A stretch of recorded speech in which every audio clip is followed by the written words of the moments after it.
Aku mengira rumah ini aman. Hingga satu bisikan pelan membuka mata. Dan segalanya runtuh tanpa suara. Sebelum mulai ceritanya, komen dulu kalian dari kota atau negara mana. Aku pengen tahu. Jangan lupa like, subscribe, dan aktifkan lonceng, supaya channel ini makin berkembang. Pagi itu, sinar matahari menembus tirai jendela kamar tidur. Tetapi kehangatannya tak mampu mengusir rasa gelisah Cynthia. Ia menatap Sandy yang sibuk dengan ponselnya di sofa ruang tamu. Matanya menyipit seolah ada sesuatu yang disembunyikan. Ada yang berbeda dari suaminya hari-hari ini. Sesuatu yang membuat hatinya berdebar dan pikiran tak tenang. Sandy, sarapan dulu. Yuk, suara Cynthia terdengar lembut, mencoba menutupi kekhawatirannya. Sandy menoleh sebentar, tersenyum tipis, lalu kembali menatap ponsel. Nanti saja. Aku harus berangkat cepat. Ada meeting online jam 9. Cynthia mengangguk, tapi rasa aneh itu makin mengganjal. Biasanya Sandy tak pernah melewatkan sarapan, apalagi meninggalkan rumah tanpa menyapa lebih hangat. Dan senyumnya, meski samar, terasa berbeda, ada jarak yang baru antara mereka. Setelah Sandy pergi, Cynthia duduk di meja kerja, mencoba mengalihkan pikirannya dengan membuka laptop. Tapi rasa curiga itu terus menghantui. Ia membuka pesan-pesan lama yang pernah terlihat secara tidak sengaja. Tidak ada yang mencolok, tapi intuisi Cynthia menuntunnya menelusuri pola kecil. Jadwal meeting yang tiba-tiba berubah, telepon yang sering dibawa ke kamar, dan senyum yang tampak dipaksakan. Hari demi hari, hal-hal kecil itu menumpuk menjadi tanda samar di benaknya. Cynthia mulai menulis di buku catatannya. Sandy pulang terlambat, aroma parfum asing di jaketnya, tatapan mata yang berbeda. Semua tampak sepele. Tetapi Cynthia merasa ada cerita tersembunyi di balik senyum itu. Malamnya, saat mereka duduk di ruang tamu menonton berita, Cynthia mencoba memancing percakapan. Sandy, belakangan kamu kelihatan capek. Apa semuanya baik-baik saja di kantor? Sandy tersenyum, tangannya sibuk memutar remote televisi. Iya, biasa saja, Cinth. Capek sedikit, tapi nggak perlu khawatir. Cynthia menelan rasa frustrasinya. Jawaban itu terlalu singkat, terlalu rapi. Ada sesuatu yang menutupi kenyataan. Ia memutuskan tetap tenang dan mengamati, bukan menuduh langsung. Satu kata yang salah bisa membuat Sandy menutup diri sepenuhnya. Keesokan paginya, Cynthia bangun lebih awal, menyiapkan kopi dan sarapan. Ia menatap kalender di dapur, mencoba mengingat alasan yang mungkin membuat Sandy lembur. Beberapa jadwal kerja bisa dimaklumi. Tapi perubahan ini terasa berbeda. Hatinya menuntunnya untuk lebih jeli dan berhati-hati. Saat Sandy masuk dapur, Cynthia tersenyum hangat. Kamu sarapan dulu, ya? Sandy tersenyum lagi, tapi matanya terlihat menghindar. Nanti aja. Aku harus ke kantor sebentar. Cynthia mengangguk, tetapi hatinya menolak tenang. Kecurigaan itu semakin menguat, seperti benih yang perlahan tumbuh menjadi pohon yang kokoh. Ia tahu, ia harus mengamati, mencatat, dan menunggu momen yang tepat untuk menemukan kebenaran. Malam harinya, Cynthia duduk sendiri di kamar, membuka buku catatannya. Ia menulis, Sandy pulang terlambat, telepon dibawa ke kamar, senyum berbeda. Ada yang disembunyikan. Aku harus tahu apa. Kata-kata itu mengalir begitu saja, mencerminkan kegelisahan yang belum bisa ia ungkapkan secara langsung. Tetapi di balik semua itu, ada satu hal yang jelas bagi Cynthia. Ia tidak akan panik, ia tidak akan menuduh tanpa bukti. Ia akan mengamati, mencatat, dan menunggu momen yang tepat. Malam itu, saat menutup buku catatan, perasaan cemas bercampur tekad yang kuat. Kecurigaan ini baru permulaan, dan Cynthia tahu, perjalanan untuk mencari kebenaran baru akan dimulai esok hari. Siang itu, Cynthia menunggu Sandy pulang dari kantor. Jantungnya berdebar saat pintu rumah terbuka, menandakan suaminya baru saja masuk. Ia menahan napas sejenak, mencoba menyiapkan kata-kata dengan hati-hati. Perasaan curiga yang muncul beberapa hari terakhir tidak boleh membuatnya salah langkah. Sandy meletakkan tas kerja di sofa dan menyalakan televisi tanpa melihat Cynthia. Hai, Cinth, ucapnya singkat, senyum tipis terlukis di wajahnya, tapi Cynthia merasakan jarak yang sama seperti sebelumnya. Hai, Sandy, jawab Cynthia, berusaha terdengar santai. Ia menarik napas panjang, kemudian memulai percakapan yang sudah dipersiapkan di kepalanya. Aku perhatikan belakangan ini kamu sering lembur dan pulang telat. Kamu nggak cerita apa-apa di kantor, ya? Sandy menoleh sekejap, tersenyum tipis, tapi ada ketegangan yang jelas di matanya. Ah, ya, ada beberapa proyek mendesak. Makanya pulang agak larut. Tapi nggak usah khawatir, Sint, semuanya aman. Cynthia menelan rasa frustrasinya, berusaha tidak terdengar menuduh. Aku cuma ingin memastikan kamu baik-baik saja. Kadang aku merasa kamu jauh banget sama aku. Apa ada yang membuatmu nggak nyaman cerita sama aku? Sandy menunduk sebentar, seakan menimbang kata-kata. Nggak, Sint. Aku cuma capek, itu saja. Cynthia tahu jawabannya terdengar terlalu rapi, seperti menutupi sesuatu. Ia memutuskan untuk tetap tenang, menekankan nada lembut tapi tegas. Aku nggak ingin menekan kamu, Sandy. Aku cuma pengen kita tetap terbuka. Aku nggak mau ada rahasia di antara kita. Sandy menarik napas panjang, menatap Cynthia sebentar. Ada rasa bersalah yang samar di wajahnya, tapi ia segera menggantinya dengan senyum tipis. Aku tahu, Sint. Tapi serius, nggak ada yang perlu dikhawatirkan. Cynthia mengangguk, meski hatinya tetap waspada. Ia memutuskan tak menekan lebih jauh malam itu. Ia memilih mengamati gerak-gerik suaminya dan mengumpulkan bukti perlahan-lahan. Setiap kata, setiap ekspresi, ia catat di pikirannya untuk analisis selanjutnya. Malamnya, saat mereka duduk di meja makan, Cynthia memutuskan mencoba pendekatan lain, lebih halus tapi menekankan kedekatan mereka. Sandy, aku buatkan makanan favoritmu, katanya sambil menatap piring di meja. Aku tahu kamu suka masakan ini kalau pulang kerja capek. Sandy menatap piring itu, tersenyum tipis, tapi Cynthia melihat matanya sekilas menyinggung ponsel di saku jaketnya.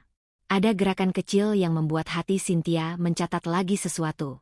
Ia menahan rasa ingin bertanya langsung, memilih membiarkan intuisi menuntunnya. Terima kasih, Sint, ucap Sandy akhirnya. Ia duduk, mulai makan tanpa banyak bicara. Cynthia duduk di depannya, mengamati gerak-geriknya dengan saksama. Setiap tatapan, setiap gerakan tangan, setiap nada suaranya ia catat diam-diam. Setelah makan, Cynthia mencuci piring, sementara Sandy duduk di sofa menonton televisi. Cynthia melirik ke arahnya, mencoba membangun suasana hangat. Besok weekend, kita bisa jalan-jalan atau nonton film di rumah. Aku pengin kita quality time, Sandy, ujarnya lembut. Sandy menoleh sebentar, senyum tipis muncul di wajahnya. Iya, bagus juga. Aku janji kita akan luangkan waktu. Cynthia menelan napas panjang, sedikit lega mendengar jawaban itu. Tapi instingnya tetap waspada. Ada hal-hal yang belum ia ketahui, dan ia harus bersiap menghadapi apapun yang mungkin akan terungkap. Ia tahu, konfrontasi halus seperti ini lebih efektif daripada menuduh langsung. Ketika malam semakin larut, Cynthia duduk di kamar, menatap catatan yang ia buat di buku kecilnya. Ia menulis perlahan. Sandy tersenyum tapi ada yang tersembunyi. Aku harus tetap waspada, tapi jangan sampai membuatnya menutup diri. Aku akan cari tahu perlahan. Rasa cemas bercampur dengan tekad yang kuat. Ia menyadari bahwa menghadapi suami bukan sekadar menanyakan, tapi membaca tanda-tanda, memahami perilaku, dan menyiapkan strategi. Cynthia menutup buku catatannya, menarik selimut, dan menatap langit-langit kamar. Perasaan waspada tetap menyala, tapi malam itu ia tidur dengan tekad yang lebih mantap.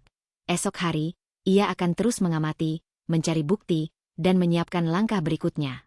Pagi itu, Cynthia duduk di ruang tamu dengan secangkir teh hangat di tangannya. Matanya menatap layar ponsel Sandy yang kebetulan tertinggal di sofa semalam. Ia mencoba menenangkan diri, tapi nalurinya menegaskan bahwa sesuatu sedang terjadi. Rasa waspada itu kembali menyeruak ketika sebuah notifikasi muncul di ponsel Sandy yang ia lihat sekilas. Pesan dari seorang wanita bernama Linda. Hatinya berdebar saat membaca cuplikan pesan yang tampak manis dan menggoda. Hati-hati ya, Mbak, bisik pesan itu, kata-kata yang membuat Cynthia seketika menegang. Ada nada sindiran di situ, tapi juga kepedean yang jelas. Linda tampaknya tahu bahwa Cynthia curiga. Cynthia menelan ludah, menutup ponsel dengan perlahan, dan menghela napas panjang. Ia tahu ini baru awal. Ia menuliskan catatan cepat di buku kecilnya. Linda mulai bergerak. Pesan provokatif, nada menggoda. Perlu pengamatan lebih lanjut. Siang itu, Sandi pulang lebih awal dari biasanya. Cynthia menyiapkan kopi sambil menjaga nada suaranya tetap hangat saat menyapa suami. Kamu pulang cepat, Sandi. Ada meeting dibatalkan.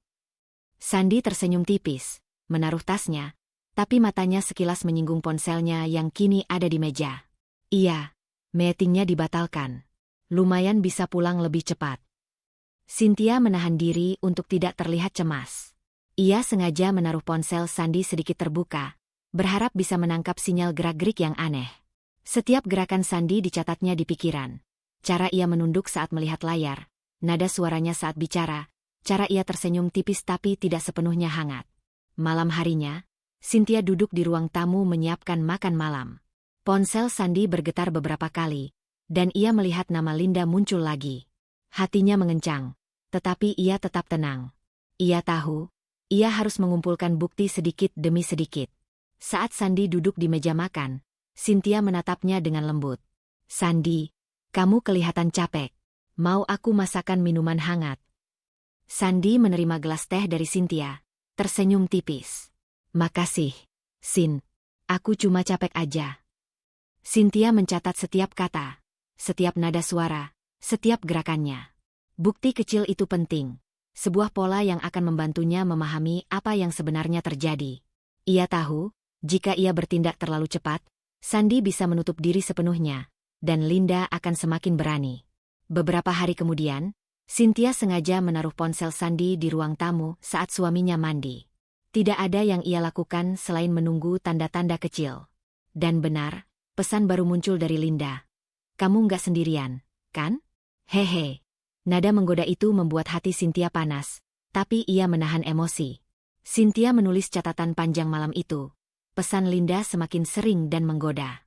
Sandi terlihat tidak nyaman, tapi masih menutupi sesuatu. Aku harus sabar, tetap mengamati, dan mencatat setiap bukti. Hari berikutnya, Cynthia sengaja menyiapkan sarapan lebih awal. Saat Sandi masuk ke dapur, ia tersenyum hangat. Sarapan siap, Sandi. Sandi menoleh, tersenyum tipis, tapi matanya cepat menyinggung ponsel yang terletak di sofa. Ada ketegangan singkat, tapi ia menenangkan diri dan mulai makan.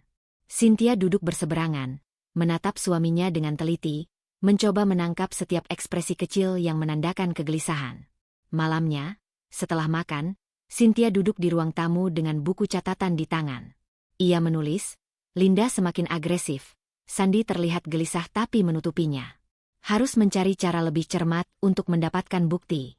Perasaan campur aduk, marah, kecewa, tapi harus tetap tenang. Ia menutup buku catatannya, menarik napas panjang, dan menatap Sandi yang kini duduk di sofa menonton televisi. Ada rasa sakit yang samar di hati, tetapi juga tekad yang kuat. Cynthia tahu, ini bukan hanya soal pesan-pesan atau senyum tipis Sandi, tapi tentang mengungkap kebenaran dan menjaga dirinya. Malammu itu diakhiri Cynthia dengan menatap langit-langit kamar. Hati berdebar dan pikiran sibuk merencanakan langkah selanjutnya. Rasa cemas bercampur tekad. Ia harus lebih waspada, lebih cermat, dan tetap tenang. Godaan Linda baru permulaan, dan Cynthia siap menghadapi apapun yang akan muncul esok hari. Malam itu, setelah Sandi tertidur dengan punggung menghadap ke arahnya, Cynthia bangkit perlahan dari tempat tidur. Ia membawa ponsel dan buku catatan kecil ke ruang kerja, menutup pintu tanpa suara. Dadanya terasa sesak, bukan karena tangis, melainkan oleh kesadaran baru. Jika ia tidak melindungi dirinya sekarang, ia akan kehilangan lebih dari sekadar kepercayaan. Ia duduk, menyalakan lampu meja, lalu membuka halaman kosong. Tangannya berhenti sejenak sebelum menulis. Ia mengingat satu kalimat yang berputar di kepalanya sejak beberapa hari lalu, bahwa perubahan sikap Sandi bukan sekadar capek kerja. Kalimat itu cukup sebagai pengingat. Selebihnya, ia butuh rencana. Cynthia mulai menuliskan poin-poin singkat, bukan keluhan. Ia menulis dengan bahasa dingin, seperti orang lain yang sedang mengamati hidupnya dari luar. Aset bersama, rekening, dokumen, rumah. Semua ia catat tanpa emosi berlebihan. Ia tahu, emosi akan mengaburkan langkah. Keesokan paginya, Cynthia bersikap seperti biasa. Ia menyiapkan sarapan, menyeduh kopi, dan menyapa Sandi dengan senyum tipis. Aku ada urusan sebentar siang ini, katanya santai. Sandi mengangguk tanpa bertanya. Kerja.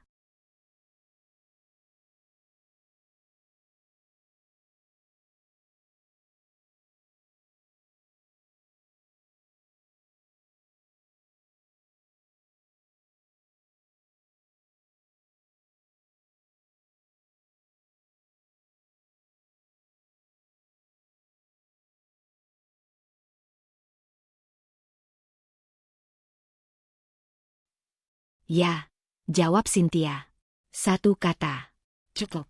Siang itu, Cynthia tidak pergi ke tempat yang mencolok. Ia memilih tempat yang tenang, duduk sendiri dengan laptop dan map tipis berisi salinan dokumen. Ia tidak menemui siapapun secara langsung. Ia hanya membaca, mencocokkan, dan memahami. Ia menelusuri catatan keuangan, memastikan apa yang atas namanya, apa yang atas nama bersama, dan apa yang selama ini ia percayakan begitu saja. Ia menyadari satu hal yang membuatnya menggenggam jemari lebih erat. Terlalu banyak hal ia biarkan tanpa pertanyaan. Bukan karena bodoh, melainkan karena percaya. Dan kepercayaan itu kini harus digantikan dengan kehati-hatian. Sore hari, ia pulang lebih awal dari Sandi. Ia menyusun dokumen dengan rapi di laci tersembunyi di lemari kerjanya. Tidak ada yang dramatis, hanya kertas-kertas yang kini memiliki arti berbeda. Setiap lembar adalah tameng. Malamnya, Sandi pulang dengan wajah lelah. Ia meletakkan tas, menyalakan televisi, dan duduk tanpa banyak bicara. Cynthia memperhatikannya dari dapur. Ada getar kecil di ponsel Sandi, layar menyala sebentar. Ia tidak perlu melihat isinya untuk tahu dari siapa. Ia memilih fokus pada apa yang bisa ia kendalikan. Saat makan malam, Cynthia membuka percakapan ringan. Aku lagi beres-beres arsip lama. Banyak yang sudah waktunya dirapikan. Sandi mengunyah pelan. Oh ya? Iya sih, rumah memang perlu dirapikan. Nada itu netral. Tidak curiga. Cynthia mencatatnya sebagai sinyal aman. Beberapa hari berikutnya, Cynthia melanjutkan rencananya dengan langkah kecil namun konsisten. Ia memindahkan salinan digital ke penyimpanan pribadinya. Ia memastikan akses yang selama ini terbuka kini terlindungi. Tidak ada yang drastis, tidak ada yang mencurigakan. Semua tampak seperti rutinitas orang dewasa yang rapi. Di sela-sela itu, ia tetap menjalani perannya sebagai istri. Ia bertanya seperlunya, menjawab seperlunya, tidak lagi mencari pengakuan yang tak akan jujur. Setiap kali Sandi tampak gelisah dengan ponselnya, Cynthia menenangkan diri dengan satu pikiran. Ia sedang membangun pijakan, bukan menunggu kejatuhan. Suatu malam, ketika Sandi tertidur lebih awal, Cynthia kembali ke ruang kerja. Ia membuka catatan rencananya dan menambahkan satu baris baru. Jangan bereaksi. Kendalikan waktu. Ia menyadari bahwa perlindungan terbaik bukanlah konfrontasi, melainkan kesiapan. Bukan kemarahan, melainkan ketenangan. Ia tidak tahu seberapa jauh hubungan Sandi dan Linda telah berjalan, tetapi ia tahu satu hal. Ia tidak akan membiarkan masa depannya ditentukan oleh pengkhianatan orang lain. Cynthia menutup buku catatan, mematikan lampu, dan kembali ke kamar. Ia berbaring di sisi ranjang, menatap langit-langit yang gelap. Ada rasa perih yang belum sembuh, tetapi juga kekuatan yang perlahan tumbuh. Untuk pertama kalinya sejak kecurigaan itu muncul, ia tidak merasa lemah. Ia merasa bersiap. Dan dalam diamnya malam, Cynthia berjanji pada dirinya sendiri. Apapun yang akan terungkap nanti, ia akan berdiri di atas pijakannya sendiri. Tidak goyah. Tidak lengah. Tekad itu mengendap tenang di dadanya. Kokoh, menunggu waktu yang tepat. Udara di rumah terasa lebih berat dari biasanya. Cynthia merasakannya sejak pagi. Sejak Sandi bangun tanpa menyapanya dan langsung membawa ponsel ke kamar mandi. Pintu ditutup. Kunci berputar. Bunyi kecil itu cukup membuat dada Cynthia mengencang. Ia tidak bereaksi. Ia menyiapkan sarapan seperti biasa, menata meja dengan rapi, dan duduk menunggu. Ketika Sandi keluar, rambutnya masih basah, wajahnya datar. Makan dulu, ujar Cynthia singkat. Nanti, jawab Sandi tanpa menoleh. Ia mengambil kunci mobil. Cynthia menahan diri. Ia tidak mengejar, tidak bertanya. Namun saat pintu tertutup, napasnya terasa tertahan lebih lama dari seharusnya. Hari itu berlalu dengan sunyi yang ganjil. Pesan dari Sandi minim. Tidak ada kabar lembur, tidak ada penjelasan. Cynthia memilih diam, tetapi diamnya bukan pasrah. Ia mengamati. Ia mencatat. Malamnya, Sandy pulang lebih larut dari biasanya. Jam di dinding sudah menunjukkan hampir 11 ketika pintu terbuka. Cynthia yang sedang duduk di ruang tamu menoleh pelan. "Kamu belum tidur?" tanya Sandy. Nadanya terdengar defensif, bukan peduli. "Belum," jawab Cynthia tenang. "Aku nunggu." Sandy menghela napas, meletakkan tasnya agak keras. "Kenapa harus nunggu segala?" Cynthia berdiri. Ia tidak mendekat, tapi juga tidak mundur. "Karena kita hampir nggak pernah ngobrol lagi." Sandy tertawa kecil, tapi tawanya kering. "Mulai lagi, ya? Apa maksudmu?"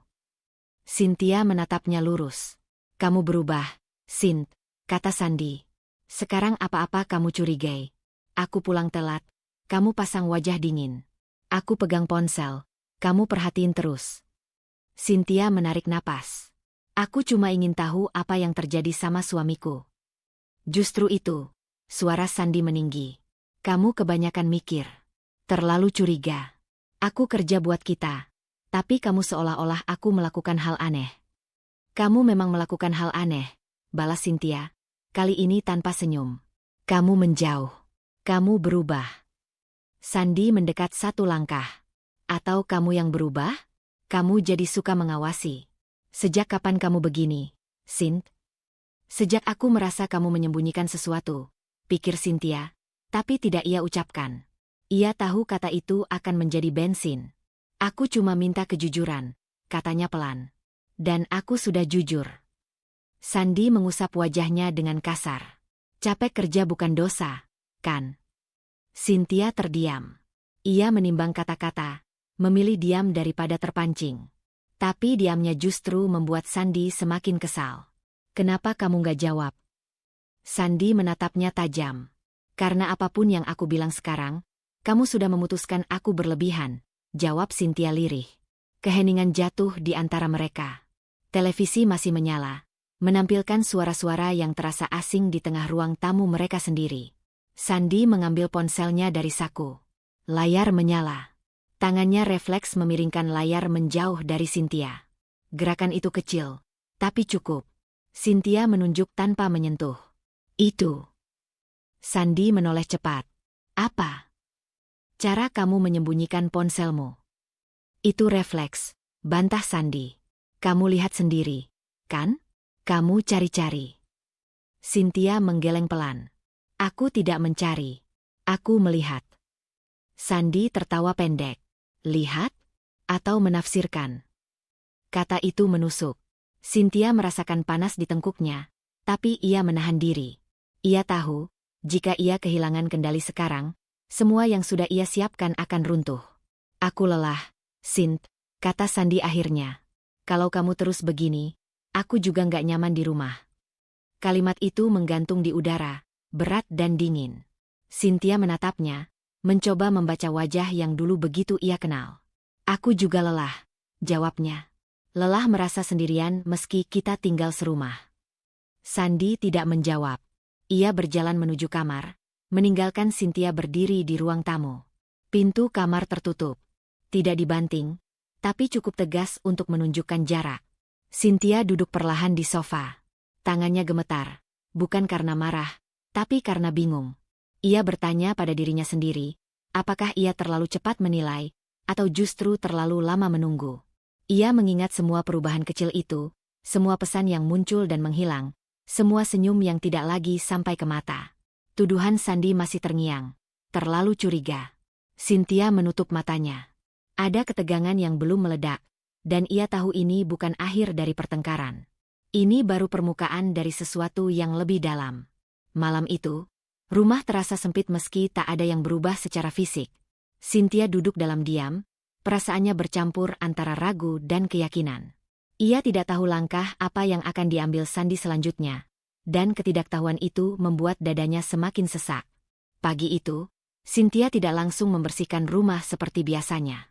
Ia duduk di tepi ranjang, memandangi jendela yang setengah terbuka. Cahaya masuk pelan, tapi pikirannya masih tertahan pada malam sebelumnya. Tuduhan Sandy, nada suaranya, dan pintu kamar yang tertutup rapat, Semuanya menyisakan beban yang belum terurai. Ia tahu satu hal dengan pasti, ia tidak bisa menyusun langkah sendirian. Bukan karena ia lemah, melainkan karena ia butuh sudut pandang lain yang lebih jernih. Setelah memastikan Sandi berangkat kerja, Cynthia mengambil tas dan keluar rumah. Ia menuju sebuah tempat yang tenang, tempat ia biasa bertemu seseorang yang sudah lama ia percaya. Tidak ada perjanjian rumit, hanya janji singkat untuk bertemu dan berbincang. Mereka duduk berhadapan, dua cangkir minuman hangat di atas meja. Cynthia tidak langsung bicara. Ia menenangkan napasnya lebih dulu. "Kamu kelihatan capek," ujar orang di hadapannya. Suaranya lembut tapi langsung. Cynthia tersenyum tipis. "Aku memang capek, tapi bukan karena kerja." Kalimat itu cukup menjadi pembuka. Cynthia mulai bercerita, tidak berlebihan, tidak dramatis. Ia memilih potongan-potongan penting. Perubahan sikap Sandi, jarak yang terasa, pesan-pesan yang muncul, dan tuduhan bahwa ia terlalu curiga. Ia tidak menyebut nama Linda dengan emosi berlebih, hanya fakta. Orang di hadapannya mendengarkan tanpa memotong. Sesekali mengangguk, sesekali mengernyit. "Kamu sudah konfrontasi?" tanyanya akhirnya. "Sudah." Tapi dia menyangkal. "Dan malah balik menuduh aku," jawab Cynthia. "Itu reaksi defensif," balasnya tenang. "Belum tentu pengakuan, tapi juga bukan tanda tidak bersalah." Cynthia menatap cangkirnya. "Aku takut salah langkah. Kalau aku terlalu maju, dia bisa makin tertutup. Tapi kalau aku diam, aku seperti membiarkan semuanya terjadi." "Kamu tidak sedang diam," jawabnya. "Kamu sedang mengamati. Itu beda." Kalimat itu membuat dada Cynthia sedikit mengendur. "Kamu harus pisahkan dua hal," lanjutnya. "Emosi dan strategi. Emosimu wajar, tapi keputusanmu harus dingin." Cynthia mengangguk. "Itu sebabnya aku mulai merapikan dokumen dan catatan. Aku ingin siap, apapun yang terjadi." "Itu langkah tepat," katanya tanpa ragu. "Jangan bereaksi dulu. Jangan terpancing. Kalau memang ada sesuatu, biarkan dia yang membuat kesalahan berikutnya." Cynthia terdiam. Kata-kata itu terdengar kejam, tapi masuk akal. "Apa aku terdengar terlalu dingin?" tanyanya pelan. "Tidak," jawabnya. "Kamu terdengar seperti orang yang sedang melindungi diri." Percakapan berlanjut dengan nada lebih pelan.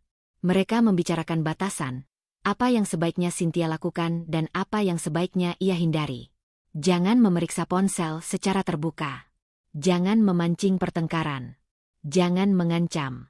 Tapi juga jangan mengalahkan diri sendiri demi menjaga ketenangan palsu. Dan satu hal lagi, tambahnya. Jangan percaya kata-kata tanpa konsistensi tindakan. Kalimat itu menancap kuat. Saat mereka berpisah, Cynthia merasa pikirannya lebih rapi. Tidak semua pertanyaan terjawab, tapi ia tahu arah mana yang harus ia jaga. Dalam perjalanan pulang, ia menerima pesan singkat dari Sandi, "Pulang agak malam. Kerjaan banyak." Cynthia menatap layar beberapa detik. Ia tidak langsung membalas. Ia menyimpan ponsel, mengingat saran yang baru saja ia terima. Di rumah, Cynthia kembali membuka buku catatannya. Ia tidak menulis keluhan. Ia menulis rencana. Garis-garis sederhana, tapi jelas. Tetap tenang, kumpulkan bukti tanpa terlihat, lindungi aset, jaga jarak emosional. Malam itu, saat Sandi pulang dan langsung masuk kamar tanpa banyak bicara, Cynthia tidak mengejarnya. Ia duduk di ruang tamu, membaca ulang catatannya, memastikan tidak ada langkah yang diambil karena marah atau takut. Ada perasaan asing di dadanya, campuran sedih dan kuat. Ia masih mencintai suaminya, tapi ia mulai mencintai dirinya sendiri dengan cara yang berbeda, lebih waspada, lebih sadar. Cynthia menutup buku catatan dan menarik napas panjang. Keputusan awalnya sudah jelas. Ia tidak akan menyerang, tidak akan mengemis kejujuran, dan tidak akan kehilangan kendali. Ia akan menunggu, mengamati, dan bersiap. Apapun yang akan terjadi selanjutnya, ia tidak akan lagi berjalan tanpa arah. Cynthia bangun lebih awal dari biasanya. Langit masih pucat, rumah masih sunyi.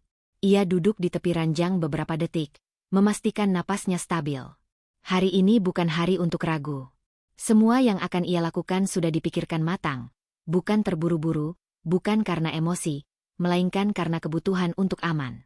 Ia bergerak pelan, mengambil map tipis dari laci tersembunyi. Isinya rapi, salinan dokumen, catatan tanggal, dan beberapa penanda kecil yang hanya ia pahami. Tidak ada satupun yang mencolok.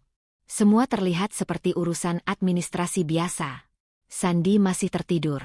Cynthia menoleh sekilas ke arahnya, lalu mengalihkan pandangan. Ia tidak membangunkan suaminya, tidak meninggalkan catatan. Ia hanya menutup pintu dengan hati-hati. Di luar, pagi terasa dingin. Cynthia melangkah dengan tujuan jelas. Ia tidak menoleh ke belakang. Sepanjang perjalanan, pikirannya fokus pada urutan langkah. Apa yang dilakukan hari ini harus selesai hari ini. Tidak boleh ada celah. Tidak boleh ada kesalahan. Ia mengulang daftar di kepalanya, memastikan tidak ada yang terlewat. Saat kembali ke rumah beberapa jam kemudian, wajahnya tetap tenang. Ia menyimpan map di tempat semula, lebih rapi dari sebelumnya. Tangannya sedikit gemetar, tapi bukan karena takut, karena tegang menahan diri agar tetap terkendali. Sandy pulang sore itu dengan wajah lelah. "Kamu kemana?" tanyanya sambil meletakkan tas. "Ada urusan sebentar," jawab Cynthia singkat. Ia tidak berbohong, hanya tidak menjelaskan. "Oh," Sandy mengangguk, lalu duduk sambil menyalakan ponsel. Perhatiannya cepat teralih ke layar. Cynthia masuk ke dapur, menyiapkan minuman. Ia mendengar getaran ponsel Sandy dari ruang tamu. Satu kali, lalu dua. Ia tidak keluar, tidak bertanya. Ia tahu, setiap reaksi berlebihan hanya akan memicu kecurigaan. Malam itu, Cynthia kembali membuka catatannya. Ia memberi tanda kecil di beberapa poin. 1 langkah selesai. Bukan semuanya, belum. Tapi cukup untuk membuatnya tidak lagi berdiri tanpa pelindung. Ia mengingat saran yang ia terima. Jangan lakukan semuanya sekaligus. Jangan terlihat tergesa. Perlindungan terbaik adalah yang tidak terasa seperti perlindungan. Hari-hari berikutnya, Cynthia bergerak dengan pola yang sama. Tenang. Konsisten. Ia memastikan segala sesuatu berjalan sesuai aturan. Tidak ada yang ia lakukan diam-diam secara ceroboh. Semua tercatat, semua sah. Di rumah, ia tetap menjalani rutinitas. Menyiapkan makan, menanyakan kabar secukupnya, menjawab seperlunya. Ia tidak berubah drastis. Jika ada perubahan, itu hanya pada caranya memandang, lebih waspada, lebih terukur. Suatu malam, Sandy menatapnya agak lama. "Kamu kelihatan sibuk belakangan." Cynthia mengangkat bahu ringan. "Biasa. Banyak yang perlu dibereskan." Sandy mengangguk, tidak melanjutkan. Tapi tatapannya menyimpan sesuatu. Curiga atau sekadar lelah, Cynthia tidak ingin menebak. Setelah Sandy masuk kamar, Cynthia duduk sendiri di ruang tamu. Ia membuka ponsel pribadinya, memeriksa kembali catatan digital yang sudah ia susun. Semuanya tersimpan rapi, aman, tidak saling terhubung dengan apapun yang biasa digunakan bersama. Ia menutup mata sejenak. Ada rasa lega yang perlahan muncul, tipis, tapi nyata. Untuk pertama kalinya sejak semuanya terasa tidak beres, ia tahu bahwa apapun yang akan terjadi, ia tidak lagi sepenuhnya bergantung. Namun bersamaan dengan lega itu, ada juga ketegangan yang mengendap. Ia sadar, langkah-langkah ini bukan akhir. Justru sebaliknya, ini adalah awal dari fase yang lebih sunyi dan lebih berbahaya. Fase di mana kesalahan kecil bisa berakibat besar. Cynthia berdiri, mematikan lampu, dan berjalan menuju kamar. Ia berbaring di sisi ranjang, punggungnya menghadap Sandy yang sudah tertidur. Jantungnya berdetak lebih pelan, tapi pikirannya tetap siaga. Ia menarik napas panjang. Ia belum aman sepenuhnya, tapi ia tidak lagi kosong. Dan malam itu, dengan perasaan lega yang bercampur tegang, Cynthia tahu satu hal. Ia sudah melangkah terlalu jauh untuk mundur. Hari itu berjalan lebih lambat dari biasanya. Cynthia merasakannya sejak pagi, sejak pesan singkat Sandy yang mengatakan ia akan pulang larut. Tidak ada alasan panjang. Hanya satu kalimat pendek yang terasa dingin. Cynthia membaca pesan itu 2 kali, lalu meletakkan ponselnya. Ia tidak membalas. Ia memilih bersiap. Menjelang sore, bel rumah berbunyi. Cynthia yang sedang melipat pakaian berhenti sejenak. Ia tidak menunggu siapapun. Detik berikutnya, bel itu berbunyi lagi, lebih lama, lebih menuntut. Ia berjalan menuju pintu, langkahnya terukur. Ketika pintu dibuka, seorang perempuan berdiri di depan pagar, rapi, percaya diri, dengan senyum yang terlalu siap. "Cari siapa?" tanya Cynthia datar. Perempuan itu menoleh cepat, lalu tersenyum lebih lebar. "Oh, ini rumahnya Mas Sandi, ya?" Cynthia mengangguk tipis. "Iya, saya istrinya." Senyum itu tidak pudar, justru mengeras. "Saya Linda, rekan kerjanya." Nama itu jatuh di udara seperti benda berat. Cynthia membuka pagar tanpa tergesa, memberi jarak yang cukup untuk menilai situasi. "Ada perlu apa?" Linda melirik ke dalam rumah, seolah ingin memastikan sesuatu. "Saya cuma mau ngasih dokumen," katanya penting. "Mas Sandi nggak bisa dihubungi." Cynthia menatapnya lurus. "Bisa dititipkan. Atau dikirim besok." Linda tertawa kecil. "Oh, nggak apa-apa. Saya tunggu saja. Saya masuk sebentar, ya." Linda melangkah maju sebelum Cynthia menjawab. Gerakannya cepat, seperti sudah terbiasa. Cynthia mengangkat tangannya, bukan menyentuh, hanya menghentikan. "Maaf," kata Cynthia tenang. "Saya nggak menerima tamu tanpa janji." Hening sesaat. Linda menatap tangan Cynthia, lalu wajahnya. Senyum itu berubah, menyempit. "Santai saja, Mbak. Saya cuma sebentar." "Tidak," jawab Cynthia singkat. Linda menghela napas, berpura-pura tersenyum. "Saya cuma ingin ngobrol. Sebagai sesama perempuan." Cynthia membuka pintu sedikit lebih lebar, cukup untuk berdiri tegak di ambang. "Kalau mau ngobrol, sebaiknya dengan batasan. Dan bukan di rumah orang." Linda mendengus pelan. "Rumah orang? Ini juga rumah Mas Sandi." "Dan saya istrinya," balas Cynthia tanpa meninggikan suara. "Itu cukup jelas." Linda menatapnya lama, lalu mendekatkan wajahnya sedikit. Suaranya merendah, nyaris berbisik. "Hati-hati ya, Mbak. Kadang yang kelihatan tenang itu justru yang paling rapuh." Kalimat itu dingin, terlatih, seperti sudah lama disiapkan. Cynthia tidak mundur. Ancaman atau nasihat? Linda terkekeh. "Anggap saja perhatian." Cynthia mengangguk sekali. "Kalau begitu, perhatianku juga satu. Jangan datang ke rumah saya lagi tanpa izin." Linda menegakkan badan. "Mas Sandi nggak keberatan, kok?" Cynthia tersenyum tipis, bukan ramah, tapi tegas. "Mas Sandi tidak sedang di sini.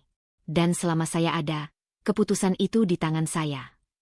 Linda terdiam. Wajahnya berubah. Tidak lagi santai.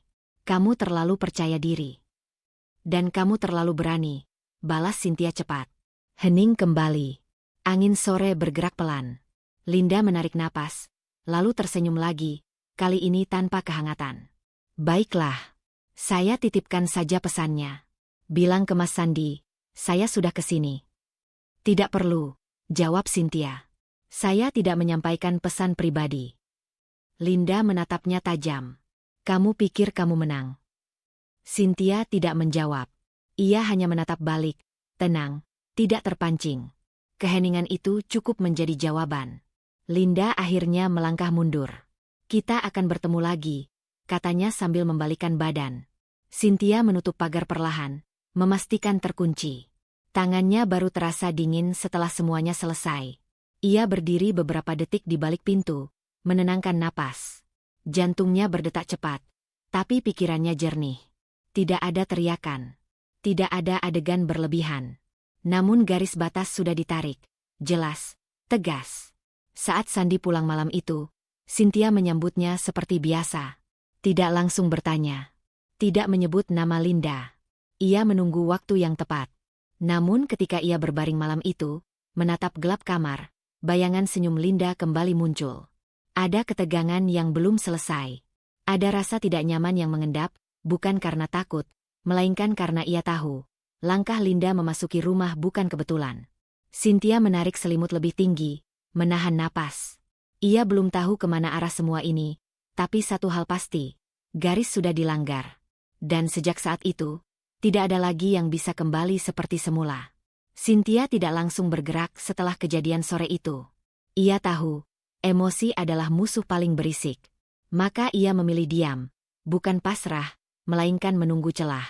Malam datang dengan sunyi yang terasa lebih tebal dari biasanya. Sandi tertidur cepat. Ponselnya tergeletak di meja samping ranjang, layar menghadap ke bawah. Biasanya ia tidak pernah meninggalkannya begitu saja. Cynthia menatap ponsel itu lama. Ada denyut di pelipisnya, tapi tangannya tetap tenang. Ia tidak menyentuhnya. Belum. Keesokan paginya, Sandi berangkat lebih awal. Cynthia mengantar sampai pintu, menatap punggung suaminya yang menjauh. Ada perasaan asing, seperti melihat orang yang sama, tapi dengan jarak yang tidak bisa dijelaskan. Begitu pintu tertutup, Cynthia bergerak. Ia memulai dari hal paling sederhana, rutinitas yang tidak lagi sinkron. Jadwal Sandi berubah, alasan pulang terlambat semakin generik. Ia mencatat waktu, tanggal, dan pola. Tidak ada drama. Hanya fakta. Siang itu, ponsel rumah bergetar. Bukan ponsel pribadi Sandi, yang itu selalu dibawanya, melainkan tablet lama yang terhubung ke akun bersama dan jarang disentuh. Cynthia mengangkatnya. Sebuah notifikasi masuk, singkat, tanpa nama kontak. Hanya pratinjau yang cukup jelas untuk membuat dadanya mengeras. Udah aman. Istrimu nggak curiga, kan? Cynthia tidak langsung membuka. Ia menaruh tablet di meja, menarik napas, lalu menggeser layar dengan satu sentuhan. Percakapan terbuka. Nama Linda terpampang tanpa upaya menyamarkan. Kalimat demi kalimat terpapar rapi, seolah disusun tanpa rasa bersalah. Janji bertemu, lelucon yang terlalu akrab, keluhan tentang rumah yang terasa sesak, dan foto-foto kecil yang tidak bisa disalahartikan. Bukan telanjang, tidak vulgar, justru itu yang membuatnya lebih menusuk. Intim, percaya diri, dan penuh kepemilikan. Cynthia duduk. Ia tidak menangis. Matanya kering, fokus, membaca sampai akhir. Tanggal-tanggalnya berurutan. Tempat-tempatnya spesifik. Ada satu pesan yang membuat tangannya bergetar. Rencana untuk bertemu di hari ketika Sandi bilang ada rapat luar kota. Semua potongan menyatu. Tidak lagi dugaan. Tidak lagi bayangan. Ini bukti. Ia mengambil ponselnya sendiri. Tidak memotret layar. Ia tahu itu ceroboh. Ia menyalin data dengan cara aman, memastikan jejaknya bersih. Ia mengatur ulang tablet ke posisi semula, mematikan notifikasi, mengembalikannya ke tempatnya. Tidak ada yang berubah dari luar. Hanya Cynthia yang kini berdiri di tempat berbeda. Sore hari, Sandi pulang dengan wajah biasa. Capek, katanya sambil melepas sepatu. Cynthia mengangguk. Makan sudah siap. Di meja makan, mereka berbicara hal-hal ringan. Cynthia memperhatikan detail kecil. Cara Sandi menghindari kontak mata ketika ponselnya bergetar. Jeda yang terlalu lama sebelum menjawab pertanyaan sederhana. Ia tidak menuduh. Belum. Ia menunggu kesalahan berikutnya, yang seringkali datang ketika seseorang merasa aman. Malamnya, saat Sandi mandi, ponselnya berbunyi lagi. Kali ini Cynthia tidak bergerak. Ia sudah punya cukup. Ia tidak perlu menambah luka untuk membuktikan yang sudah nyata. Ia masuk ke kamar kerja, menutup pintu, dan duduk di depan meja. Di sana, ia membuka catatan yang selama ini ia susun. Bukti-bukti kecil kini berpindah kelas, menjadi satu rangkaian utuh.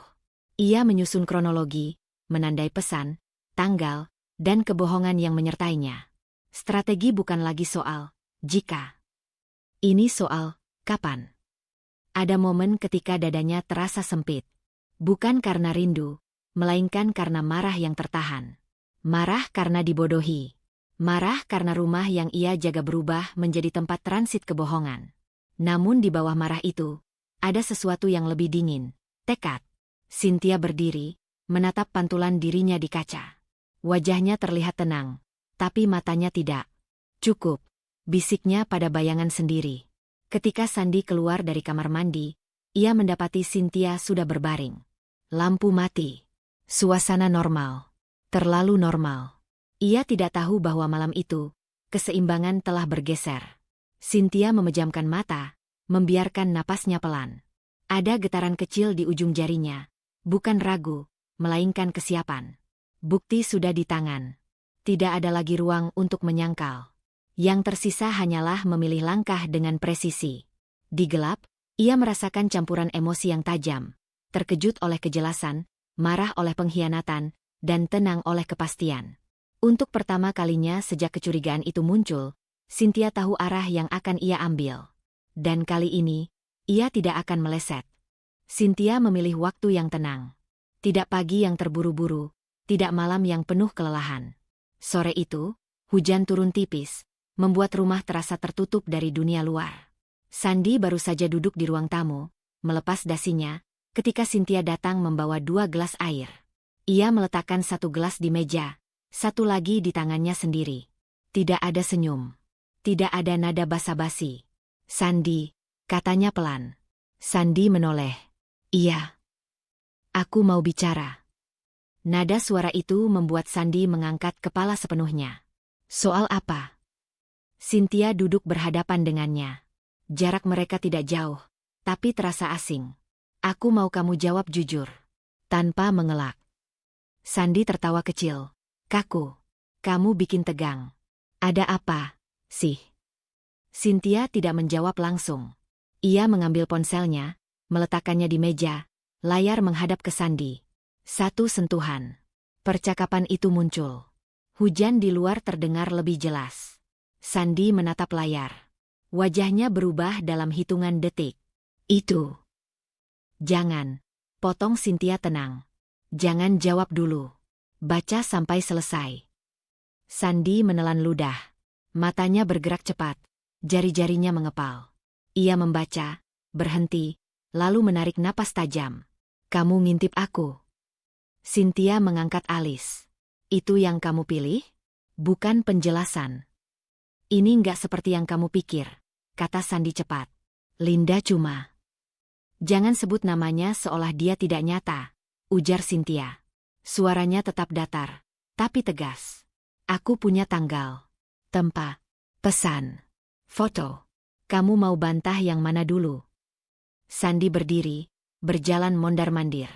"Aku lagi tertekan. Kamu akhir-akhir ini dingin."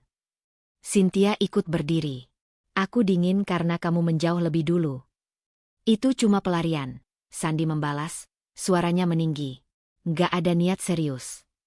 Cynthia tersenyum tipis. "Lucu.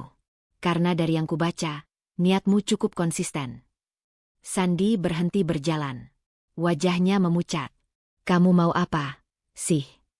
"Aku mau kejujuran," jawab Cynthia. "Sekarang." Hening. Hanya suara hujan. Sandy menghela napas panjang. Bahunya turun. "Aku salah. Tapi ini belum terlambat. Kita bisa perbaiki." Cynthia menatapnya tanpa berkedip. "Kamu perbaiki dengan cara apa?" "Aku berhenti. Aku putus kontak. Aku janji." "Janji yang mana?" tanya Cynthia. "Yang ini." Ia menggeser layar, menunjukkan pesan lain. "Atau yang itu?" Sandy mendekat. "Cynthia, tolong. Jangan hancurin semuanya." Cynthia mundur setengah langkah. "Bukan aku yang menghancurkan." Nada panik mulai terdengar. "Kamu mau cerai?" Cynthia tidak langsung menjawab. Ia menatap wajah pria yang dulu ia percaya sepenuhnya. "Kamu tahu, yang paling menyakitkan bukan perselingkuhan itu sendiri." Sandy terdiam. "Tapi betapa mudahnya kamu membohongiku," lanjut Cynthia. "Setiap hari. Di rumah ini." Sandy mengusap wajahnya. "Aku takut kehilangan kamu." "Lucu," kata Cynthia pelan. "Karena semua pilihanmu justru mengarah ke sana." Sandy duduk kembali, tangannya gemetar. "Aku bisa berubah." Cynthia mengangguk sekali. "Mungkin. Tapi perubahanmu tidak lagi jadi tanggung jawabku." Ia mengambil ponselnya kembali. "Aku sudah menyimpan semuanya. Aman. Jangan coba menghapus apapun." Sandy menatapnya dengan mata melebar. "Kamu serius?" "Sangat," jawab Cynthia.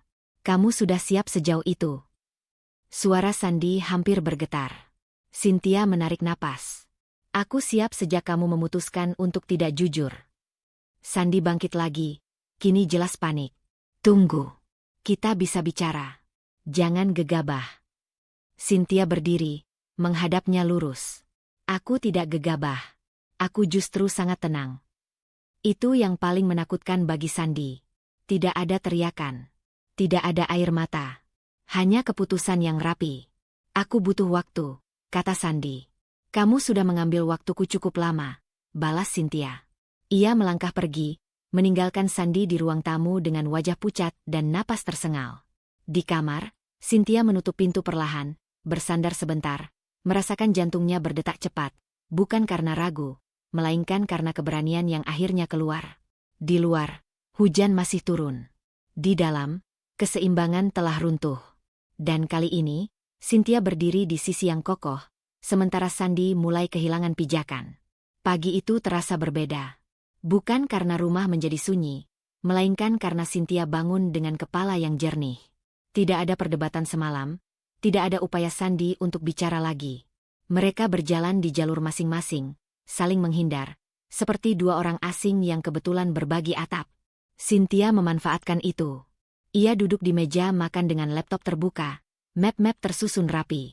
Tidak ada emosi berlebihan di wajahnya. Yang ada hanya fokus. Satu persatu, ia membuka dokumen, surat nikah, bukti kepemilikan aset, catatan keuangan. Semuanya ia susun dengan urutan yang masuk akal. Tidak ada yang ia lakukan secara tergesa. Ia tahu, langkah ini harus bersih. Ia mencetak beberapa berkas, memberi tanda pada bagian tertentu. Tangannya bergerak cepat, terlatih.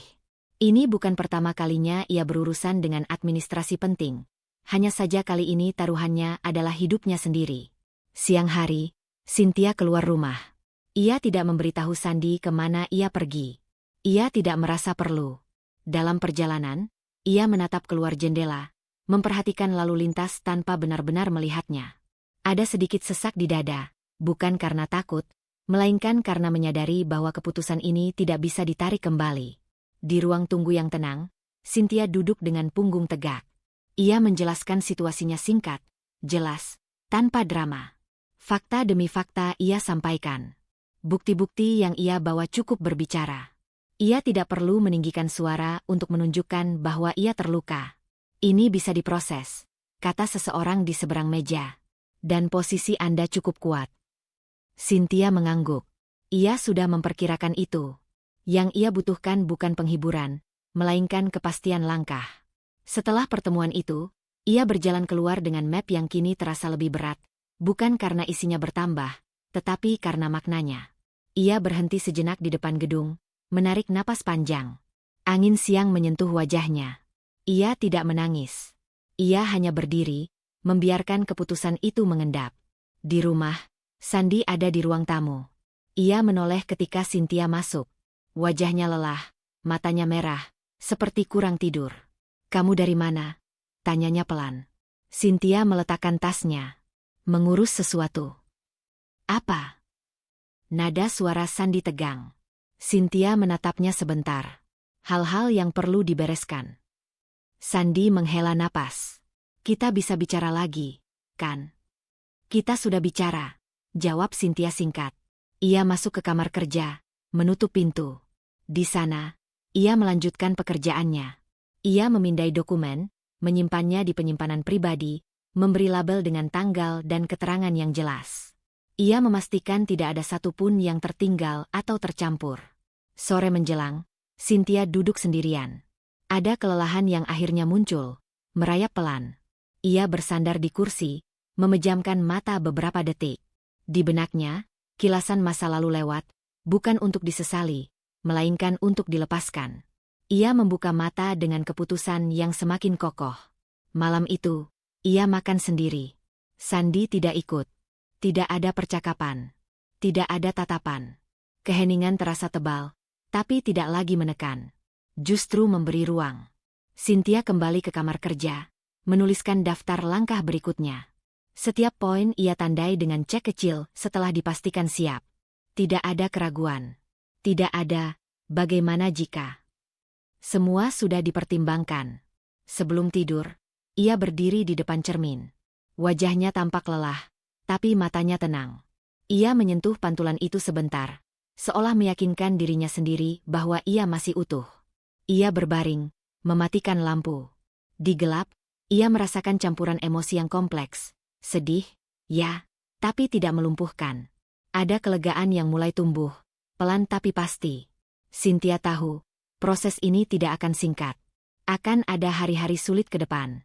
Namun satu hal sudah jelas. Ia tidak lagi berjalan tanpa arah. Keputusan sudah dibuat, dan untuk pertama kalinya sejak semuanya runtuh, ia merasa mantap berdiri di atas pilihannya sendiri. Cynthia sedang menutup laptop ketika ponselnya bergetar di atas meja. Satu pesan masuk dari nomor yang tidak tersimpan. Ia tidak langsung membuka. Ada jeda singkat, naluri lama yang kini berubah menjadi kewaspadaan. Ia mengangkat ponsel, membaca pratinjau. Aku cuma mau bicara baik-baik. Kamu pantas tahu. Cynthia mengenali gaya bahasanya tanpa perlu nama. Linda. Ia tidak membalas. Ia menaruh ponsel kembali, berdiri, dan menuang air minum. Namun getaran itu datang lagi, kali ini lebih panjang, seolah menuntut perhatian. Kita ketemu sebentar. Di tempat umum. Aku nggak mau ribut. Cynthia menarik kursi, duduk kembali. Ia membuka pesan itu perlahan, lalu menatap layar beberapa detik sebelum mengetik balasan singkat. Tidak perlu. Jawaban itu terkirim tanpa tambahan emosi. Cynthia mengunci layar. Namun Linda tidak berhenti. Takut. Atau kamu sudah kalah. Kata-kata itu tajam, disengaja.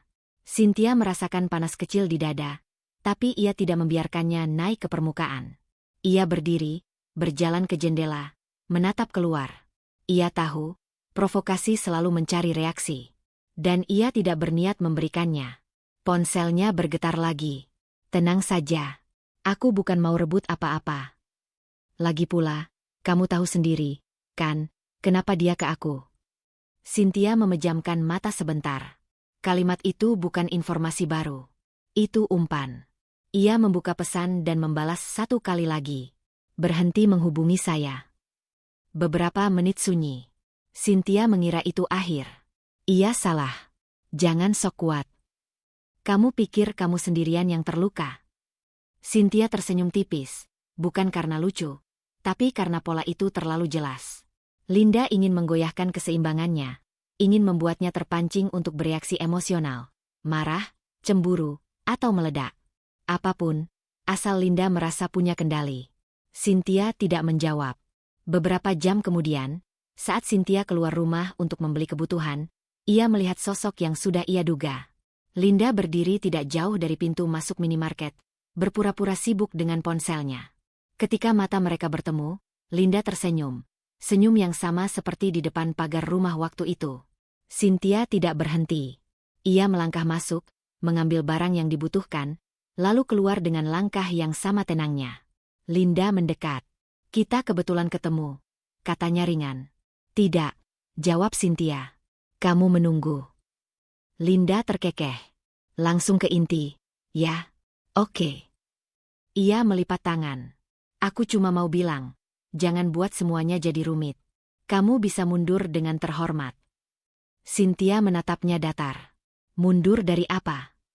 Dari sesuatu yang sudah selesai, jawab Linda cepat. Dia jelas memilih. Cynthia mengangguk perlahan. Kalau begitu, seharusnya kamu tidak perlu berdiri di sini. Linda mendekat setengah langkah. Kamu kelihatan tenang. Tapi aku tahu, di dalam kamu hancur. Cynthia menghela napas pelan. Kamu ingin aku marah?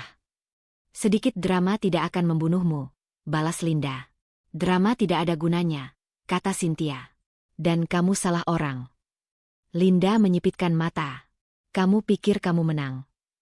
Cynthia tersenyum kecil. Ini bukan perlombaan. Kamu terlalu dingin, kata Linda.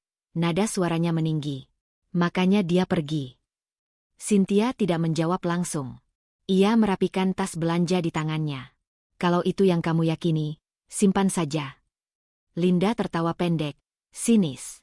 Kamu benar-benar tidak merasa apa-apa. Cynthia menatapnya lurus. Aku merasa cukup untuk tidak membuktikan apapun padamu. Hening beberapa detik. Linda tampak tidak puas. Provokasinya tidak mendapatkan hasil yang diinginkan. Jangan sok suci, kata Linda akhirnya. Kamu bukan sekuat itu. Cynthia melangkah pergi. Aku tidak perlu terlihat kuat. Aku hanya perlu tetap waras. Ia meninggalkan Linda berdiri sendiri di trotoar. Di mobil, Cynthia duduk sejenak sebelum menyalakan mesin. Tangannya sedikit bergetar, bukan karena kalah, melainkan karena menahan reaksi yang wajar. Ia membiarkannya berlalu, lalu menarik napas panjang. Ia tahu, menjaga kendali diri bukan berarti tidak merasa apa-apa. Itu berarti memilih kapan dan kepada siapa perasaan itu diberikan. Saat mobil bergerak, Cynthia merasa tenang kembali. Provokasi sudah dilempar. Ia tidak menangkapnya. Dan itu, ia tahu, adalah kemenangan yang sebenarnya. Kesadaran itu datang tidak sekaligus, melainkan bertahap, seperti air dingin yang merembes pelan ke kulit. Pagi itu, Sandy duduk di meja makan dengan ponsel di tangan, wajahnya kusut. Ia menekan layar berulang kali, membuka aplikasi yang sama, menutupnya, lalu membukanya lagi seolah berharap angka-angka itu berubah dengan sendirinya. Cynthia berada di dapur, menuang air panas ke cangkir. Ia mendengar tarikan napas Sandy yang lebih berat dari biasanya. Ia tidak menoleh. Ia tahu momen ini akan datang. Ini kenapa? Suara Sandy akhirnya pecah, menahan panik. Cynthia membawa cangkirnya ke meja, duduk dengan tenang. Kenapa apa? Saldo rekening, kata Sandy cepat. Kok jadi kosong? Cynthia mengangkat cangkir, menyesap perlahan. Rekening yang mana? Sandy berdiri. Jangan main kata-kata. Rekening kita. Kita punya beberapa, jawab Cynthia datar. Sandy mengusap rambutnya. Yang biasa aku pakai. Yang gaji masuk. Cynthia menurunkan cangkir. Itu bukan atas namamu sepenuhnya. Sandy terdiam. Apa maksudmu? Cynthia menatapnya lurus. Coba cek yang lain. Sandy bergerak cepat, mondar-mandir, membuka aplikasi lain, memasukkan Sandy dengan tangan gemetar. Keningnya berkerut, lalu wajahnya memucat. Ini nggak mungkin. Cynthia memperhatikan setiap perubahan ekspresi itu dengan jarak emosional yang ia bangun sejak lama. Mungkin saja. Sandy mendekat. Kamu ngapain, sih? Aku merapikan, jawab Cynthia singkat. Merapi. Sandy tertawa pendek, histeris. Ini bukan berantakan. Ini hilang. Tidak hilang, kata Cynthia. Berpindah. Sandy berhenti tepat di depannya. Kemana? Cynthia menyebut satu nama. Namanya sendiri. Hening jatuh di antara mereka. Detik berlalu seperti beban. Kamu nggak berhak, kata Sandy akhirnya. Suaranya meninggi. Cynthia mengangkat alis. Aku berhak secara hukum. Sandy menggeleng cepat. Kamu nipu aku. Aku melindungi diriku, balas Cynthia. Sandy meraih ponselnya lagi, menelpon, memeriksa, membuka surel. Setiap notifikasi yang muncul seolah menamparnya. Konfirmasi demi konfirmasi datang tanpa ampun. Kepemilikan berubah. Akses terbatas. Otorisasi bukan lagi di tangannya. Kapan? Tanya Sandy lirih. Cukup lama, jawab Cynthia jujur. Sejak kapan kamu rencanain ini? Suara Sandy pecah. Sejak aku sadar kamu tidak lagi jujur. Sandy terduduk. Kamu menjebakku. Cynthia menggeleng. Aku tidak menghalangimu melakukan apapun. Kamu yang memilih. Ia berdiri, merapikan rambutnya. Aku tidak mengambil yang bukan hakku. Aku memastikan yang menjadi bagianku tidak bisa kamu sentuh. Sandy menatap lantai. Kamu kejam. Cynthia tersenyum tipis. Aku adil. Sandy bangkit lagi, panik semakin jelas. Ini bisa dibatalkan, kan? Kita bisa bicarakan. Cynthia menatapnya lama. Kamu terlambat. Kamu pikir ini akhir? Sandy membentak. Aku bisa lawan. Kamu boleh mencoba, jawab Cynthia tenang. Semua sudah sesuai aturan. Sandy terdiam. Untuk pertama kalinya, ia terlihat benar-benar kehilangan pijakan. Tidak ada ruang untuk ancaman. Tidak ada celah untuk memutarbalikkan keadaan. Ia berjalan ke jendela, menatap keluar tanpa fokus. Kamu sudah siap sejauh ini. Cynthia mengangguk pelan. Aku tidak lagi menunggu. Sandy berbalik. Kamu senang melihatku seperti ini. Cynthia mempertimbangkan jawabannya. Aku tenang. Itu lebih menusuk daripada tawa kemenangan. Sandy meraih tasnya, mengobrak-abrik isinya, mencari sesuatu. apapun yang bisa memberi rasa kendali. Tidak ada. Ia berhenti, napasnya memburu. Kamu sudah mengambil semuanya. Cynthia mendekat satu langkah. Tidak. Aku mengambil kembali apa yang selama ini kupercayakan padamu. Hening kembali. Sandy menatapnya dengan mata yang penuh keterkejutan, marah, dan ketidakpercayaan. Ia tidak pernah membayangkan perempuan yang selama ini ia anggap diam telah bergerak sejauh ini tanpa suara. Cynthia kembali duduk, mengambil cangkirnya yang sudah dingin. Ia tidak merasa perlu mengatakan apapun lagi. Semua sudah jelas. Di dalam dirinya, ada rasa menang yang tenang, bukan meledak-ledak. Bukan karena Sandy jatuh, melainkan karena ia berdiri tegak tanpa bergantung pada siapapun. Sandy berdiri lama di ruang itu, terdiam dengan kenyataan yang tidak bisa ia ubah. Sementara itu, Cynthia menatap lurus ke depan, merasakan sesuatu yang lama hilang kini kembali, kendali atas hidupnya sendiri. Pagi itu rumah terasa dingin meski matahari sudah naik. Cynthia berdiri di ruang tamu dengan map coklat di tangan. Isinya rapi, sudut-sudut kertas sejajar. Ia tidak menunggu waktu yang tepat, karena waktu yang tepat tidak pernah ada. Yang ada hanya keputusan yang sudah matang. Sandy keluar dari kamar dengan langkah ragu. Wajahnya menegang ketika melihat map di tangan Cynthia. "Apa itu?" tanyanya. Suaranya rendah.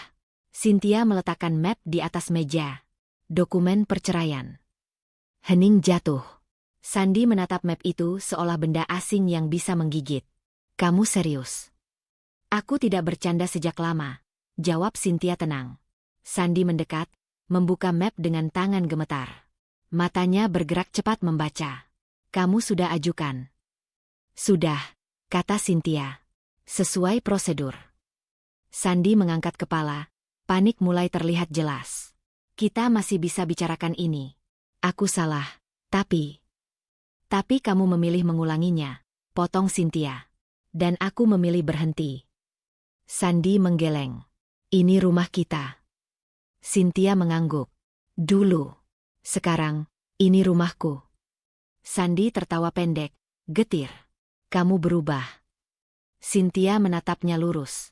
"Aku sadar." Ia menggeser satu berkas ke depan. "Ini pemberitahuan resmi. Kamu punya waktu untuk mengemasi barang-barangmu." "Berapa lama?" tanya Sandy cepat. "Hari ini," jawab Cynthia tanpa ragu. Sandy terdiam. Wajahnya memucat. "Kamu mau usir aku?" "Aku meminta kamu pergi," kata Cynthia. Dengan tertib. Sandy membanting map ke meja. "Kamu nggak punya hati." Cynthia tidak bereaksi. Hati tidak sama dengan membiarkan diriku diinjak. Sandy berjalan mondar-mandir. "Kamu pikir kamu menang?" Cynthia menatapnya. Suaranya tetap stabil. "Ini bukan soal menang. Ini soal selesai." Sandy berhenti di depan pintu kamar. "Aku ambil barangku." Cynthia mengangguk. "Aku tunggu di sini." Sandy masuk kamar, membuka lemari dengan kasar. Suara gesekan gantungan terdengar tajam. Cynthia berdiri di ruang tamu, punggungnya tegak. Ia tidak mengintip. Ia tidak perlu. Yang ia jaga bukan lagi perasaan Sandy, melainkan batasnya sendiri. Beberapa menit kemudian, Sandy keluar dengan tas besar. Wajahnya merah, matanya berkaca. "Kamu tega." Cynthia menatap tas itu. "Ambil yang perlu. Jangan yang bukan hakmu." Sandy tertawa pahit. "Kamu sudah ambil semuanya." Cynthia mendekat setengah langkah. "Tidak. Aku mengamankan hidupku." Sandy melangkah ke pintu, berhenti sejenak. "Aku akan balik." Cynthia membuka pintu lebar. "Tidak." Sandy menoleh tajam. "Kamu nggak bisa larang aku." "Aku bisa," jawab Cynthia. "Dan aku sudah." Ia menunjuk kunci di tangannya. "Aksesmu berakhir hari ini." Sandy menghela napas panjang, lalu melangkah keluar. Cynthia mengikutinya sampai ambang pintu. Udara luar terasa hangat. Tetangga tidak terlihat. Dunia seolah memberi ruang untuk momen itu. Sandy berdiri di luar, ragu. Ini benar-benar akhir. Cynthia menatapnya, tanpa benci, tanpa ragu. "Iya." Ia menutup pintu perlahan, mengunci dengan satu putaran tegas. Bunyi kunci itu terdengar jelas, Final. Cynthia bersandar sebentar pada pintu, mengatur napas. Dadanya naik turun, bukan karena sedih, melainkan karena beban yang akhirnya terlepas. Ia berjalan ke ruang tamu, merapikan map yang tersisa, menata ulang bantal sofa yang tergeser. Ia membuka jendela, membiarkan cahaya masuk. Rumah itu terasa berbeda, lebih luas, lebih ringan. Ia berjalan dari satu ruangan ke ruangan lain, memastikan semuanya rapi, semuanya miliknya kembali. Di kamar, ia mengganti spray. Di dapur, ia membuang gelas retak yang selama ini tak pernah diganti. Hal-hal kecil, tapi berarti. Setiap tindakan adalah penegasan. Cynthia berdiri di tengah rumah, menatap sekeliling. Tidak ada sorak kemenangan. Hanya ketenangan yang kokoh. Ia menyadari, mengusir Sandy bukan tentang menghukum, melainkan tentang menjaga. Ia duduk di kursi dekat jendela, menatap halaman. Tangannya tidak gemetar. Pikirannya jernih. Rumah ini kini mencerminkan satu hal. Batas yang jelas dan pilihan yang dihormati. Cynthia tersenyum tipis. Ia tidak lagi menunggu izin untuk hidup sesuai kehendaknya. Rumah ini, hidup ini, akhirnya berada sepenuhnya dalam kendalinya. Pagi datang tanpa suara gaduh. Cynthia membuka mata dengan perasaan yang berbeda. Bukan euforia, bukan juga kekosongan. Hanya tenang. Ia bangun, membuka jendela, membiarkan udara masuk tanpa ragu. Cahaya pagi menyentuh lantai rumah yang kini terasa benar-benar miliknya. Tidak ada langkah kaki lain. Tidak ada napas yang harus ia perhitungkan selain napasnya sendiri. Ia membuat kopi, duduk di kursi dekat jendela, dan menyesap perlahan. Rutinitas sederhana itu dulu sering terlewat, tergantikan oleh jadwal orang lain, suasana hati orang lain. Sekarang, waktu mengalir sesuai ritmenya. Ia tidak terburu-buru. Tidak ada yang menunggu untuk disenangkan. Cynthia merapikan rumah sedikit demi sedikit, bukan karena harus, melainkan karena ingin. Ia memindahkan meja kecil ke sudut yang lebih terang, mengganti tirai dengan warna yang lebih lembut. Setiap perubahan kecil terasa seperti pernyataan sunyi. Aku memilih ini. Aku berhak. Siang hari, ia duduk di meja kerja, membuka catatan lama. Ia tidak menghapus semuanya. Beberapa halaman ia simpan, bukan untuk diingat dengan pahit, tetapi sebagai penanda jarak yang telah ia tempuh. Ia menutup buku itu dengan senyum kecil, lalu menaruhnya di laci paling bawah, bukan untuk disembunyikan, hanya untuk tidak lagi berada di depan mata. Ada momen ketika ingatan lama mencoba muncul, seperti gema yang datang tanpa diundang. Cynthia tidak melawannya. Ia membiarkannya lewat. Ia tahu, pemulihan bukan tentang melupakan, melainkan tentang tidak lagi dikendalikan. Dan hari ini, kendali itu terasa kokoh. Sore menjelang, Cynthia keluar rumah sebentar. Ia berjalan tanpa tujuan tertentu, menyusuri jalan yang selama ini jarang ia perhatikan. Ia berhenti di sebuah toko kecil, membeli tanaman pot yang daunnya hijau segar. Saat membawanya pulang, ia merasa ringan, seperti membawa simbol kehidupan yang sedang ia rawat kembali. Di rumah, ia menaruh tanaman itu di dekat jendela. Ia menyiramnya secukupnya, memperhatikan tanah yang menggelap. Tumbuhlah, katanya pelan, lebih kepada dirinya sendiri. Malam datang dengan tenang. Cynthia memasak makan malam sederhana, menata piring dengan rapi. Ia makan sambil mendengarkan musik pelan, sesuatu yang dulu jarang ia lakukan karena selalu ada yang mengeluh terlalu sunyi. Kini, sunyi adalah ruang bernapas. Setelah makan, ia duduk di sofa, membuka jendela sedikit. Angin malam masuk, membawa aroma hujan yang jauh. Ia menutup mata sejenak, merasakan tubuhnya sendiri, lelah yang wajar, bukan kelelahan karena menahan. Ada damai yang mengendap, tidak berisik, tidak menuntut. Cynthia berdiri, mematikan lampu satu persatu. Di kamar, ia merapikan ranjang dengan gerakan pelan. Ia berbaring, menatap langit-langit, dan tersenyum tanpa alasan besar. Kebahagiaan itu tidak datang sebagai ledakan, melainkan sebagai keyakinan yang menetap. Ia memikirkan dirinya yang dulu, yang ragu, yang menunggu, yang berharap orang lain berubah. Ia tidak menyalahkan versi itu. Ia berterima kasih. Tanpa ketabahan yang sunyi itu, ia tidak akan berdiri di sini. Cynthia menarik napas panjang, lalu menghembuskannya perlahan. Besok akan datang dengan tantangan baru. Ia tahu. Hidup tidak tiba-tiba menjadi mudah. Namun kini, Ia melangkah dengan pijakan yang jelas, batas yang sehat, dan keberanian yang terlatih. Di keheningan kamar, Cynthia merasa puas. Bukan karena segalanya sempurna, melainkan karena ia akhirnya setia pada dirinya sendiri. Dan dengan perasaan itu, ia memejamkan mata, tenang, utuh, dan siap menjalani hidup yang ia pilih. Cerita ini mengingatkan kita bahwa intuisi bukan musuh, ia adalah sinyal. Saat kejujuran dilanggar dan batas dilangkahi, jangan memaksa diri untuk tetap bertahan demi terlihat kuat. Kekuatan sejati adalah berani melihat kenyataan, menyiapkan diri dengan tenang, dan memilih melindungi harga diri serta masa depan. Jangan menunggu seseorang berubah jika itu mengorbankan dirimu. Perubahan paling penting adalah yang kamu lakukan untuk dirimu sendiri. Terima kasih sudah menyimak hingga akhir. Semoga kisah ini memberi keberanian untuk menetapkan batas, ketenangan untuk melangkah, dan keyakinan bahwa hidup